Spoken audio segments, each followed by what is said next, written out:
কোচবিহারে গত কয়েকদিন আগে ওয়াকফ সংশোধনী আইনের বিরুদ্ধে বিক্ষোভ মিছিল হলো। সেখানে কোচবিহারের সাংসদের বিরুদ্ধে সাধারণ মানুষকে স্লোগান দিতে দেখা গেছে।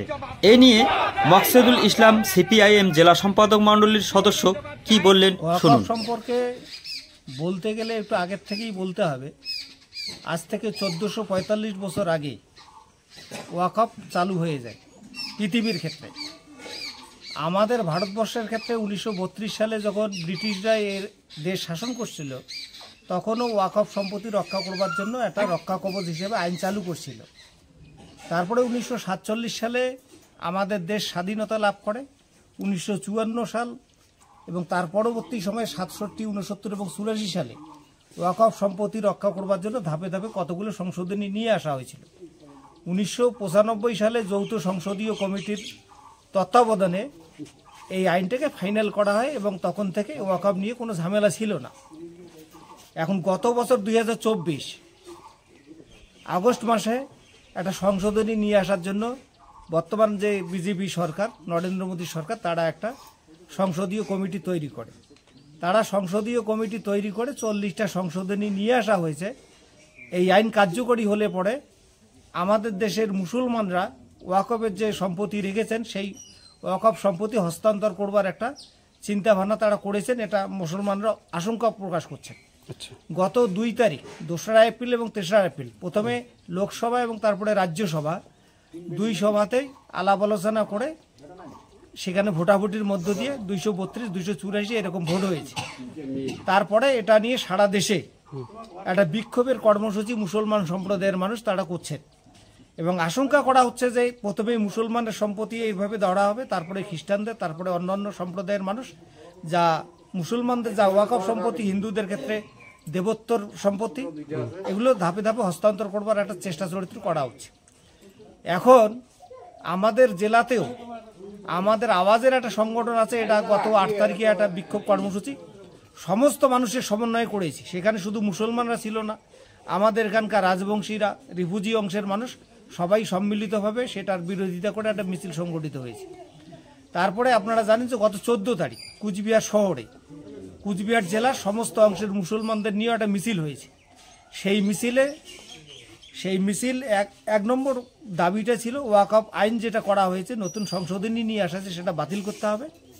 এবং সেই প্রসঙ্গে একটা কথা বলতে গিয়ে সেখানে দেখা গেছে যে কুচবিহার জেলার যে সাংসদ গত 2024 নির্বাচনে নির্বাচিত হয়েছেন, 2 তারিখ এবং 3 তারিখ যে বিলের উপর ভোটাভুটি হয়েছে লোকসভায় তিনি উপস্থিত ছিলেন না। এটা নিয়ে কুচবিহার জেলার মুসলমানরা প্রশ্ন তুলেছে যে আমরা গত লোকসভা নির্বাচনে যে আমাদের এখানকার এমএলএকে, এমপিকে আমরা পাঠাইলাম ভোটে নির্বাচিত করে, তিনি কেন এত বড় একটা লোকসভায় ভোটাভুটি হবে এটা জানার পরে গেলেন না কেন, এটা প্রশ্ন তুলেছেন। এবং তার বিরুদ্ধে পরবর্তী সময়ে তারা অন্য নির্বাচনগুলোতে তারা একটা রিয়েকশন তারা দেবেন বলে এরকম বলেছেন। এখন আমাদের বক্তব্যটা হচ্ছে যে ওয়াকফ যে আইনটা সংশোধনী করে নিয়ে আসে সেটা হচ্ছে এটা ভবিষ্যতে এই সম্পত্তিগুলো হস্তান্তর করবার একটা চক্রান্ত ষড়যন্ত্র করা হয়েছে বিজেপি সরকারের পক্ষ থেকে। এবং এখানে আমাদের সারা দেশে 9,40,000 একর জমি আছে ওয়াকফ সম্পত্তি। এই সম্পত্তিগুলোর উপর কিছু সরকারি, যেমন এলাহাবাদ হাইকোর্ট আছে, আমাদের পশ্চিমবঙ্গের হাইকোর্ট আছে, ইডেন গার্ডেন আছে, বিভিন্ন সম্পত্তি আছে। দেশের প্রতিরক্ষা বিভাগে সবথেকে বেশি সম্পত্তি, তারপরে হচ্ছে রেল, তৃতীয় বিভাগে হচ্ছে এই ওয়াকফ সম্পত্তি। এটা যাতে হস্তান্তর না হয় এবং এই সম্পত্তি দিয়ে মুসলমানদের মাদ্রাসা, মুসলমানদের স্কুল, মুসলমানদের মসজিদ, মুসলমানদের কবরস্থান ইত্যাদি এবং ইতিমখানা, গরিব অংশের মুসলমানরা, মেধাবী ছাত্র যারা পড়াশোনায় ভালো, তাদের আর্থিক সহায়তা করে উচ্চশিক্ষায় শিক্ষিত করা হয়।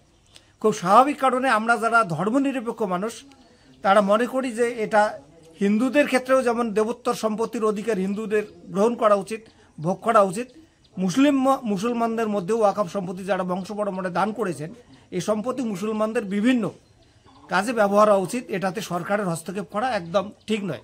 সংবিধানের 26 ধারায় পরিষ্কার বলা আছে যারা যে সম্প্রদায়ের মানুষ সেই সম্প্রদায়ের ধর্মাচরণ করা তাদের অধিকার আছে, সেই সম্প্রদায়ের স্কুল কলেজ করবার অধিকার আছে, স্বাস্থ্য বিভাগ, স্বাস্থ্যকেন্দ্র করবার অধিকার আছে। এগুলো সংবিধানের 26 ধারায় পরিষ্কার বলা আছে।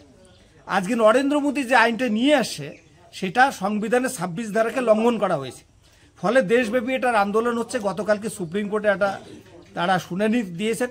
আপাতত যে সম্পত্তি আছে ওয়াকফের সেই সম্পত্তি সেইভাবেই থাকবে।